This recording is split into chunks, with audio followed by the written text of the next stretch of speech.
am I excited to show you what I have for you today. It is my favorite car in the world.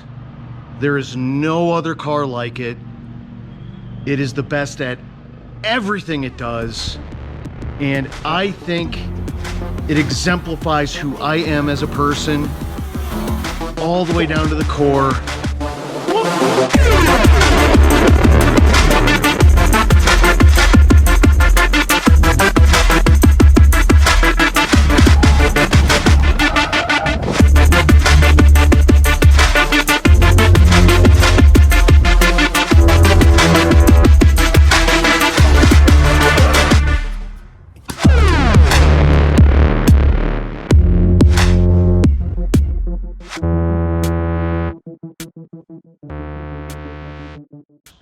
And today I want to introduce you to a very, very special car to me and a lot of other people out there.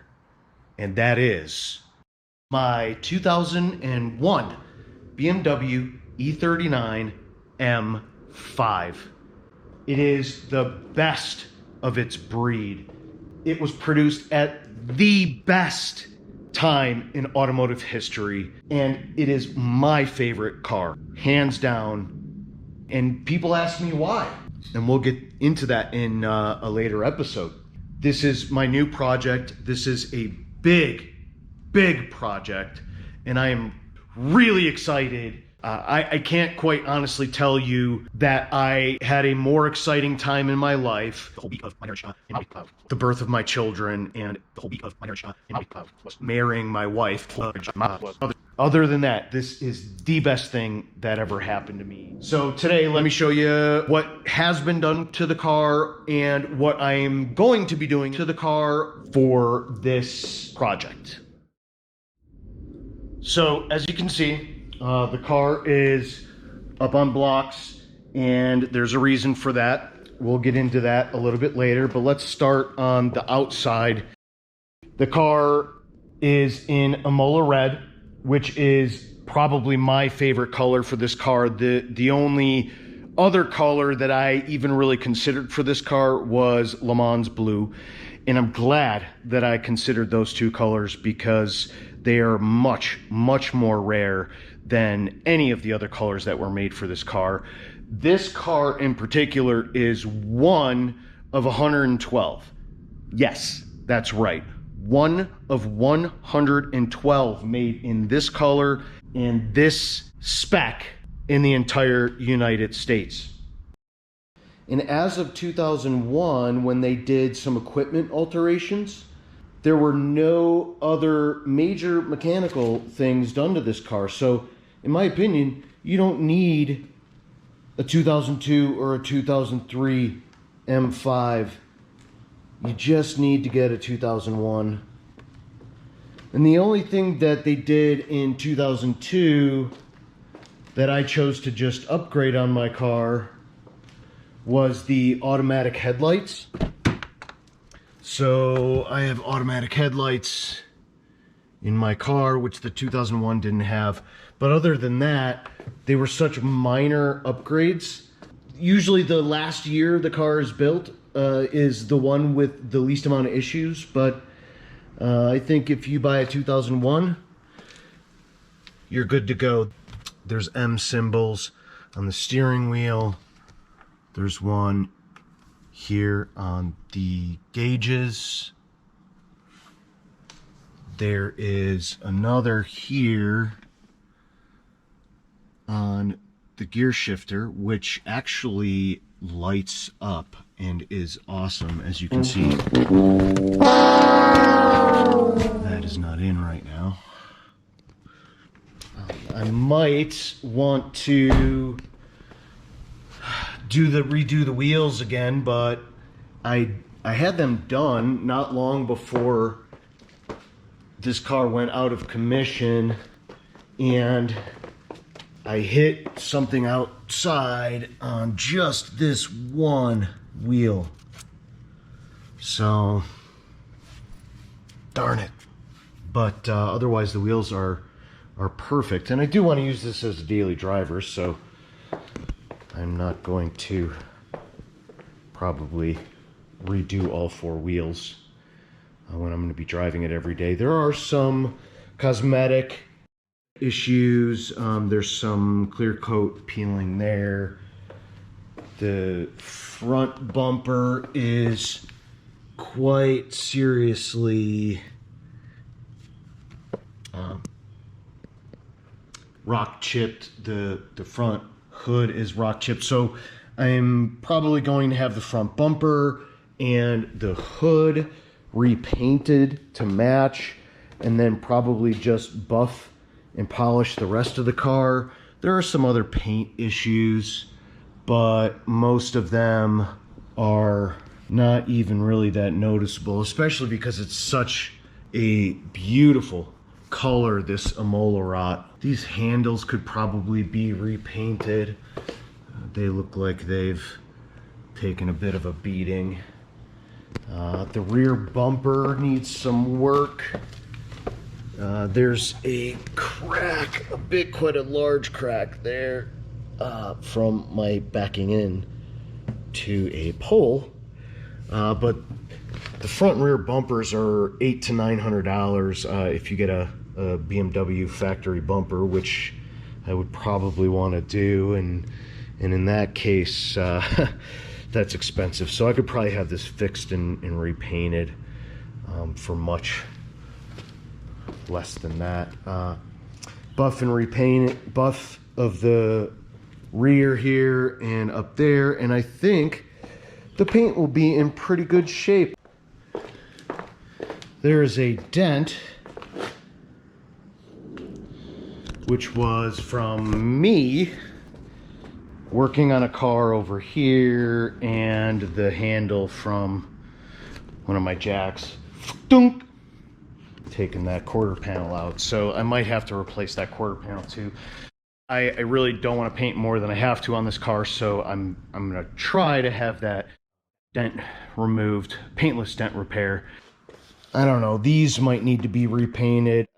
You don't want to repaint the whole car, especially if it's a valuable car. So I'm going to repaint as little as possible on this car as possible. Other exterior bits that need attention. These things are all torn up. And so is my undercarriage, the plastic coverings that go on the undercarriage, all torn up. This door seal, that needs to be replaced. Let's go inside.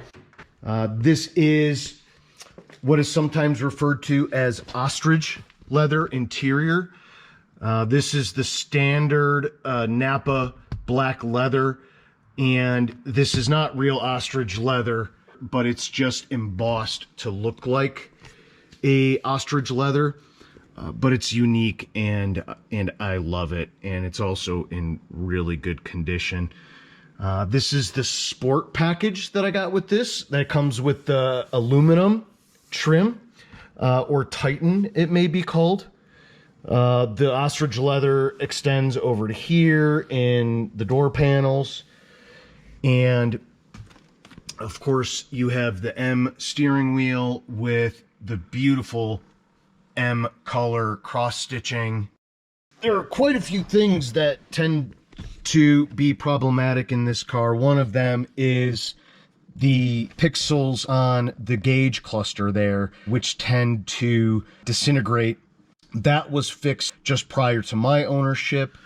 This is another problematic part. This has a chemical in it for auto dimming that tends to bleed when it goes bad. Luckily, you can send this off to a guy who can rebuild these for you. So I sent that off and had that rebuilt.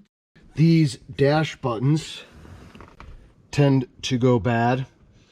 I bought a bunch of these new buttons. I think I bought a whole new face and redid the buttons. These tend to get destroyed just because they're so damn flimsy. It's really kind of a horrible design, but probably a German afterthought when they were trying to make cars for the American market, because we need convenience and cup holders, and in Europe they don't, apparently. I don't know why, but anyways, they break real easily, so I replaced those. I also replaced all of these door gaskets because they were starting to crack, and I think some of them were even just pulling apart. So I replaced all of those. The ones on the door here, I have not replaced, but you can see them starting to crack. So, to the engine bay.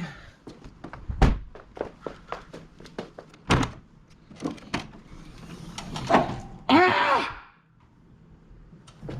Where'd my engine go? Just kidding. It's right over here. And do I have a fun story for you? I overheated the engine racing it up Central City Parkway, and for some reason, in true Artworks fashion, I completely ignored the coolant temperature gauge in probably 90-degree temperatures at probably around 10,000 feet. So not a smart idea, but I had to push it. I had to go extreme, like always, and blew up the engine. So I am looking forward to a brand new engine.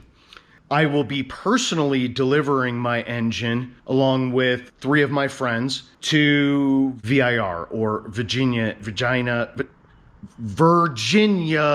International Raceway, and drop off my engine for a complete overhaul, bottom-up engine rebuild. More details on that later. So I am very excited about that. In the meantime, I need to get this thing prepared for the engine. I have my transmission over there, ready to get rebuilt. I have some suspension work to do, most likely replacing these bushings here. And I think I'm going to put in some aftermarket polyurethane bushings because those are just problematic. They have to be replaced probably every 30 or 40,000 miles. I'm going to take a look at the rear suspension as well. I have already upgraded the power steering reservoir, the power steering lines, brand new radiator, and I think that's it. But more to come on the suspension and the engine. That's all for today. And my mostly amazing E39 M5. And it will be entirely amazing.